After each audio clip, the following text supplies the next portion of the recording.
Hello YouTubians, welcome back to another Dr. Peter 10 YouTube video, and today is definitely a new update. A lot of changes, as you can tell from this angle. The ribs have been heightened, and which means the rib edges have been sorted. So they are 100% accurately placed, which means I've got these new blocks of wood cut out and heightened. The old blocks of wood are in the bin now, but the ones that are replacing it are here, being glued down and sometimes screwed. So yeah, I know some of them will have a gap, but you'll see the gaps because I'm still going to be making up the edge pieces. So pretend this is a piece of board or whatever, you know, that's going to be for that. Basically, that's what that is going to be. Some of them are a little bit taller than others, but I'll be able to get away with doing it for the same width. And then when you expand in foam, it's going to fill out whatever gaps left on the edge, such as like that. And then these little holes. So yeah. Oh. I'm so going to have to get some paper weights and put some hot glue around it. Put that like that. Anyways, so the rear start's going to be raised like so before I can actually stick it down.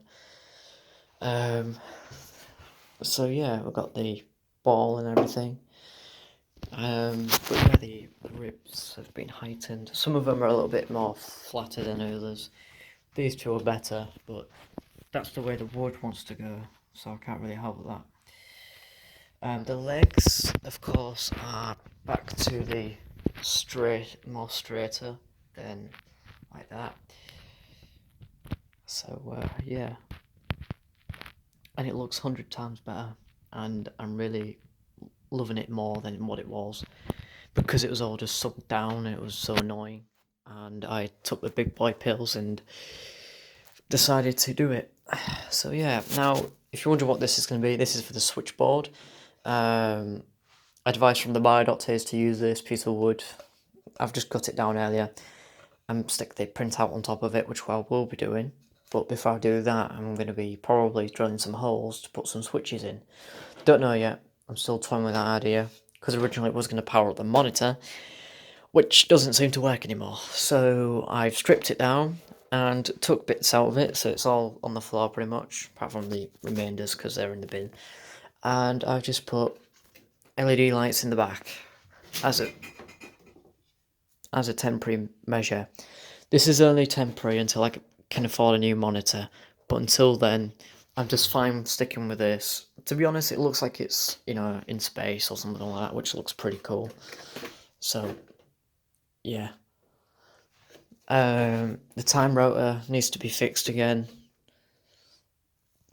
because the motor is a little bit stuck, and I think the brushes on the motors had it. So, well, they just need cleaning up. The contacts need cleaning up on the motor. But yeah, it will move. It just won't want to do it properly. And I've only just put the time rotor on to show you complete console so far. Well, it's not fully complete, but it's just to give you an idea. But yeah, some of them are flatter than others. But yeah, and these are the components. This is meant to look like this thing that goes on the edge, like so. Don't know what. I'm thinking of putting this on or not. Then you got these circuit boards and stuff down here, which are going to go underneath the mesh, I think. I'm not 100% sure. But yeah, let's get rid of that. So yeah, not really else to say apart from the new ribs have been, well, the new height of the ribs, sorry, not the new ribs, because it's not technically new. But yeah, if I just take a step back, you can see how cool that looks. So yeah.